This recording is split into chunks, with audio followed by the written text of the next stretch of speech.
Hi guys, Miss Phipps here, and today we're going to be doing a lesson on A Christmas Carol looking at Scrooge and the charity workers. So we're going to look at the part of Stave 1 where these charity workers, they come to Scrooge, they ask him for a donation towards the poor, and Scrooge kind of sends them on his way. He rejects their request to donate to charity, and it shows us about his attitude towards the poor. So why is it important, this scene? Well, we begin to learn about life of the poor in Victorian England. We learn about what life was like.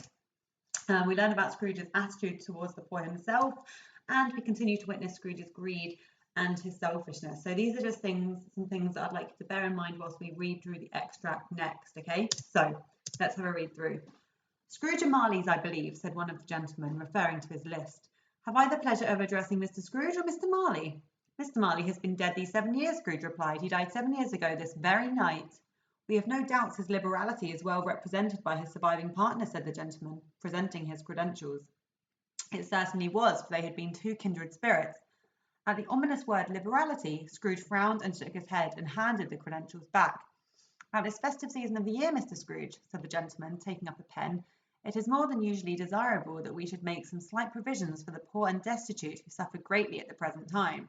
Many thousands are in want of common necessaries. Hundreds of thousands are in want of common comforts, sir. Are there no prisons? asked Scrooge. Plenty of prisons, said the gentleman, laying down the pen again. And the union workhouses, demanded Scrooge. Are they still in operation? They are. Still, returned the gentleman. I wish I could say they were not. The treadmill and the poor law are in full vigour then, said Scrooge. Both very busy, sir. Oh, I was afraid from what you said at first that something had occurred to stop them in their useful course, said Scrooge. I'm very glad to hear it. Under the impression that they scarcely furnish Christian cheer of mind or body to the multitude, returned the gentleman, a few of us are endeavouring to raise a fund to buy the poor some meat and drink and means of warmth. We choose this time because it is a time of all others when want is keenly felt and abundance rejoices. What shall I put you down for? Nothing, Scrooge replied. You wish to be anonymous? I wish to be left alone, said Scrooge. Since you ask me what I wish, gentlemen, that is my answer. I don't make merry myself at Christmas, and I can't afford to make idle people merry. I help to support the establishments I have mentioned. They cost enough, and those who are badly off must go there. Many can't go there, and many would rather die. If they would rather die, said Scrooge, they had better do it and decrease the surplus population. Besides, excuse me, I don't know that. But you might know it, observed the gentleman. It's not my business, Scrooge returned. It's enough for a man to understand his own business and not to interfere with other people's. Mine occupies me constantly. Good afternoon, gentlemen. Okay, so initial ideas. Through the charity workers, what do we learn about life of the poor in Victorian England? What do we learn about Scrooge's attitude towards the poor? And why do you think Dickens presents Scrooge in this way? So I would like you to pause the video now, give these questions a go. This is just your initial ideas, summarising your initial thoughts. So only 1 or 2 sentences for each of these questions will do, and then we will go through these afterwards. So pause the video now and do that. Okay, so number 1, we learn then that life for the poor in Victorian England was pretty unpleasant. The charity workers tell Scrooge many thousands are in want of common necessaries. Hundreds of thousands are in want of common comforts. So those basic necessities for life, for living, many did not have. And hundreds of thousands didn't have the common comfort, so things to be comfortable in life, all those things that Scrooge has, hundreds of thousands do not have. So we learned that life was pretty unpleasant for life for poor people in Victorian England, and we learned that the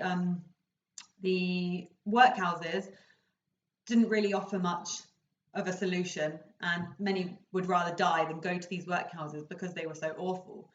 What do we learn about Scrooge's attitude towards the poor? Well, we learn that he doesn't really care. He doesn't know about the poor, and he doesn't want to know about the poor. He says, it's not my business. He says they should decrease the surplus population. He calls them idle. So we learn that actually he couldn't care less about the poor. And why does Dickens present Scrooge in this way? Well, he is showing that Scrooge is a reflection of the middle class attitudes towards the poor during this time. There are many, like Scrooge, who had the same opinions towards the poor. But obviously Dickens himself, he grew up in poverty, so he knew that this was not the case, and he was critiquing this capitalist view and attitude towards the poor. And the charity workers, they kind of act as Dickens's mouthpiece in this scene because they are appealing to middle classes like Scrooge to help the poor. And they're trying to open up Scrooge's eyes towards the poor, and later on, the ghosts do that as well. So what I would like you to do, I would like you to spend about 15 minutes working through these questions. We're trying to pick apart this extract a little bit more, thinking about particular words and phrases that Dickens uses to show us what what Scrooge's attitude is towards the poor. So give these questions a go. Really think about picking this extract apart, and then we'll go through these one by one afterwards. So pause the video now and do that. Okay, so the word liberality. Well, the word liberality means generosity, giving or spending freely, and the word ominous means threatening or gloomy. So the idea of being generous and spending is ominous to Scrooge. It's gloomy to Scrooge because he doesn't even spend his money on himself. So why would he spend it on anyone else? And it threatens Scrooge's miserly ways. He doesn't want to spend his money, you know, he's tight-fisted, he hoards his money, he's miserly. So it highlights his attitude that he doesn't want to spend his money, he doesn't want to spend it, but he also doesn't want to donate it, and he turns his back on charity. As soon as they say liberality, well, he frowns and hands the credentials back. The noun phrase surplus population, well, it shows us that the poor, in Scrooge's mind, are worthless excess members of society who are not worthy of living. And Scrooge believes that poverty and famine are necessary in order to keep the population down. He sees the poor as being just extra members of society, and they're worthless, so it doesn't matter if they die. Similar to this, the idea that the poor are idle, the poor are lazy. So Scrooge, he believes that the poor were responsible for their own situation. It was because they were lazy that they were poor. But we know that Victorian England was inundated with people looking for work, and that the Industrial Revolution was replacing workers. So actually, it was difficult to get work. There wasn't enough work to go around, and working conditions for the poor were pretty bleak. Dickens knew this because he grew up in Victorian England, so he saw for himself. But Scrooge, he is voicing the popular middle class attitudes at the time that the poor were just lazy. But then Dickens contradicts this. Scrooge describes the workhouses as having a useful cause. So this just shows us that he doesn't understand the plight of the poor. He sees the workhouse and the poor law as being successful, useful establishments that help the poor. And obviously, he doesn't know any different. He's never seen the workhouses before. He's never been in a workhouse before. We know that that workhouses were awful on purpose to deter people from going there. So many people would rather just be on the streets or rather die than go to the workhouses because the conditions were so terrible. But Scrooge doesn't know that. He hasn't seen this himself, but Dickens had. So Dickens is critiquing this attitude and saying, you know, actually, this was not the case. Many would rather die than go to these workhouses because the conditions were so awful. And this kind of links in with Scrooge saying that the poor are not his business. He doesn't understand the plight of the poor, and he doesn't want to either. It shows his selfish, greedy attitude and how he is that embodiment of capitalism. You know, the rich get rich and the poor get poorer. And Scrooge is only focused on individual gain. He's only focused on his own business, and that is making money, making as much money as possible, and not interfering with other people, not caring about other people. We already see that he turns his back on Fred. We see that he doesn't really have anything to do with Bob Cratchit. You know, he exploits Bob Cratchit for his own personal gain. His business is making money, and he doesn't care about other people. And the men think it's useless to pursue their point because they can see that Scrooge is ignorant. They can see Scrooge that doesn't care. And many had the same ignorant, selfish attitude as Scrooge. So Dickens was commenting about these people who had this attitude. You know, many refused to understand, acknowledge, or aid the poor, and Dickens was trying to highlight that. So I hope you found these questions helpful, and hopefully they will help you to annotate your quote in a minute, because this is our question. Starting with this extract, how does Dickens present Scrooge's attitude towards the poor? So I'm going to show you with the quote that I'm going to use in my model, and then I'm going to give you 3 quotes that you can choose from and decide, you know, which quote you like the best and which quote you can say the most perceptive things about. So this is my quote: "I don't make merry myself at Christmas, and I can't afford to make idle people merry." So I would write this. I'd write this quote down on a bit of paper. Think about, okay, what words am I going to pick out, and what am I going to say? What do these show about Scrooge's attitude towards the poor? So the first thing I'd talk about is how he doesn't make merry himself at Christmas. So not only does it show his attitude towards Christmas, but it shows his attitude towards spending money. He only cares about being alone, and he only cares about hoarding his money. He doesn't even spend it on himself, so why would he spend it on anyone else? And this links with the idea that he can't afford to make other people merry. Well, he's so money orientated that he still thinks he needs to make more. He's got plenty of money, he doesn't spend it on anything, but he still thinks that he needs to make more and more. He's so blinded by the idea of wealth and the idea of gain that he ignores the plight of the poor completely. And this also links in with the adjective idle, so it reflects the middle class attitude at the time. Many thought the poor were lazy and responsible for their own poverty. So how Scrooge is the embodiment here of a miserly, wealthy capitalist at the time, and Dickens is using him to convey that.